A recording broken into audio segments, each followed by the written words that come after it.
के भयंकर खुलासे से विपक्ष में हड़कंप। अब ममता, तेजस्वी, उद्धव जाएंगे जेल, बिगड़ा खेल। शाह के पलटवार से उड़ गए केजरीवाल के होश।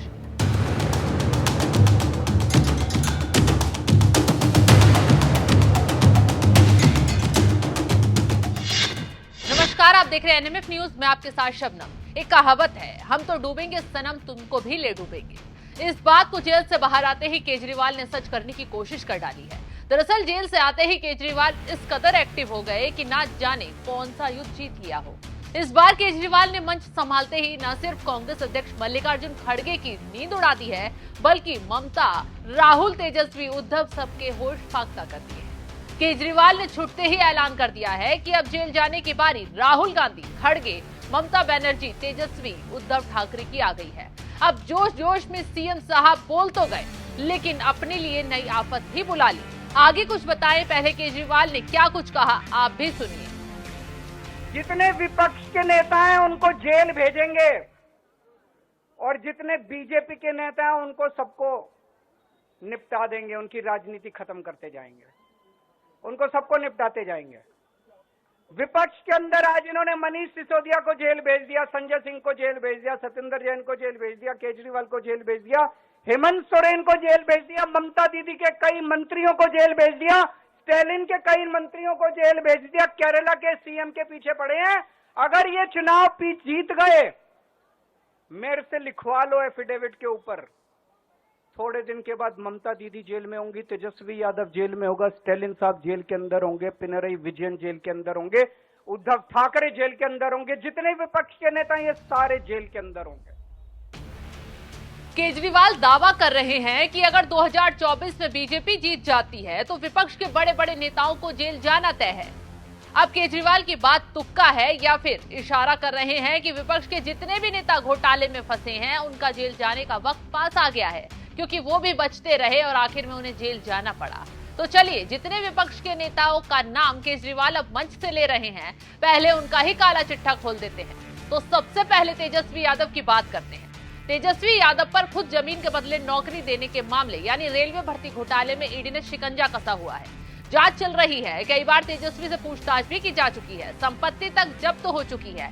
सिर्फ तेजस्वी ही नहीं, लालू, राबड़ी और उनकी बेटियां तक ईडी के शिकंजे में फंसे हुए हैं। तो कभी भी तेजस्वी जेल जा सकते हैं, ये बात केजरीवाल गलत नहीं बोल रहे। रही बात ममता बनर्जी की, तो बंगाल में टीएमसी नेताओं ने इतने घोटाले किए हैं कि किसी की भी जांच की आज ममता दीदी तक पहुंच सकती है। केरल के सीएम के घर पर भी ईडी पहुंच चुकी है। मनी लॉन्ड्रिंग के आरोप में उनकी बेटी वीना विजयन घिरी हुई हैं। उनकी कंपनी पर घोटाले के आरोप हैं। तो ऐसे में यहाँ भी सीएम साहब घिरते दिख रहे हैं। केजरीवाल की भविष्यवाणी यहाँ भी सही साबित हो सकती है। तो ये वो नेता हैं जिन पर पहले से जांच चल रही है और ईडी कभी भी इन लोगों पर शिकंजा कस सकती है, गिरफ्तार कर सकती है। बावजूद उसके भी केजरीवाल मंच पर चढ़कर ऐसे माहौल बना रहे हैं जैसे विपक्ष के नेता पाक साफ हैं, कोई घोटाला ही नहीं किया है। केजरीवाल के सुर में सुर टीएमसी नेता भी मिलाने बैठ गए हैं, कह रहे हैं कि बीजेपी की साजिश है, लेकिन ममता बनर्जी का कुछ भी बिगाड़ नहीं पाएंगे। कुणाल घोष ने क्या कुछ कहा, ये भी सुनिए। केजरीवाल ने जो प्रेस कॉन्फ्रेंस की, उसमें उन्होंने कहा कि बीजेपी जितने भी विपक्ष के नेता हैं उन्हें जेल में डालना चाहती है, इंक्लूडिंग ममता बनर्जी। देखिए, अरविंद केजरीवाल जी जो आज कहा, वो बीजेपी का इंटरनल जो अंडरकरंट है वो भी उन्होंने बता दिया, और बीजेपी के तरफ से जो कंस्पिरेसी हो रहा है नॉन बीजेपी लीडरशिप के खिलाफ, वो भी वो बोल रहा है। ये बंगाल में जो वो कह रहा है वो तो अरविंद केजरीवाल जी जो कंस्पिरेसी के बारे में उसका पता है वो बोला, लेकिन हम लोग कॉन्फिडेंट है ममता जी को पूरा बंगाल, पूरा देश का आशीर्वाद है। भाजपा को जो भी कंस्पिरेसी हो वो ममता जी को टच नहीं कर पाएंगे, क्योंकि पब्लिक ममता जी का साथ है। विपक्षी नेताओं की गिरफ्तारी के दावे के साथ साथ केजरीवाल ने एक और भयंकर दावा कर दिया है, और इस दावे में उन्होंने मोदी के बाद प्रधानमंत्री अमित शाह के बनने की बात कही है। और इस बार बीजेपी की जीत होते ही यूपी से सीएम योगी आदित्यनाथ का पत्ता भी साफ होने की बात दोहराई है।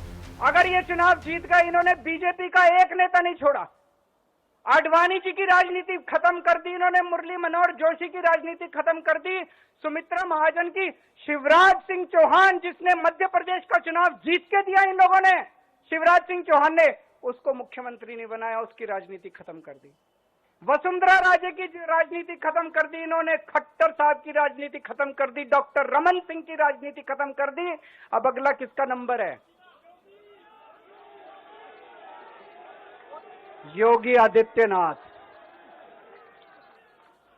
अगर ये चुनाव जीत गए, मेरे से लिखवा लो, 2 महीने के अंदर उत्तर प्रदेश का मुख्यमंत्री बदल देंगे ये लोग। योगी आदित्यनाथ की राजनीति खत्म करेंगे, उनको भी निपटा देंगे ये। बेतुके बयान देकर केजरीवाल अपने मन को खुश करने की कोशिश कर रहे हैं, लेकिन इस कोशिश पर तब पानी फिर गया जब बीजेपी नेताओं ने साफ कर दिया कि बीजेपी किसी को दरकिनार नहीं करती, बल्कि पार्टी में पुराने नेताओं के साथ साथ नए नेताओं को भी मौका दिया जाता है। और ये बात अभी तक केजरीवाल ने देख भी ली है। और तो और ये भी साफ कर दिया है कि इस बार लोकसभा चुनाव जीतने के बाद प्रधानमंत्री मोदी ही बनेंगे और यूपी की कमान भी योगी आदित्यनाथ ही संभालेंगे। तो चलिए जाते जाते अमित शाह का वो बयान भी सुनवाते हैं जिसमें उन्होंने 1 मिनट में केजरीवाल की बोलती बंद कर दी है। उठने के बाद उन्होंने सवाल एक उठाया है कि रिटायरमेंट का, प्रधानमंत्री के रिटायरमेंट को लेकर सवाल उठाया कि उम्र उनकी 74 हो गई है, 75 अगले साल, इस तरह की बातें उन्होंने कही है। क्या कहें? देखिए, इस देश की जनता पूर्व हो, पश्चिम हो, उत्तर हो, दक्षिण हो या नॉर्थ ईस्ट हो, हर कोने में मोदी जी के साथ प्रचंड समर्थन के साथ खड़ी है।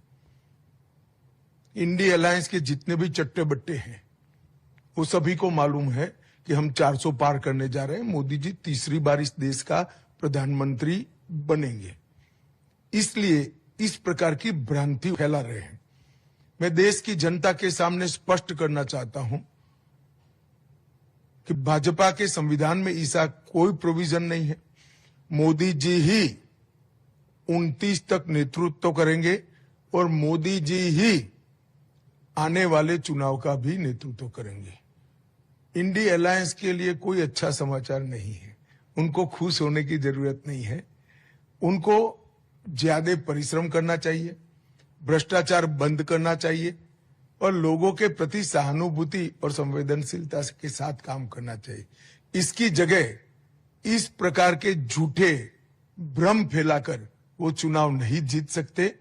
मोदी जी इस देश को बहुत आगे ले गए हैं और मोदी जी को इस देश को और आगे ले जाना है। किसी भी प्रकार की कोई कंफ्यूजन भारतीय जनता पार्टी के कोई क्वार्टर में नहीं है। ये देश की जनता को स्पष्ट होना चाहिए।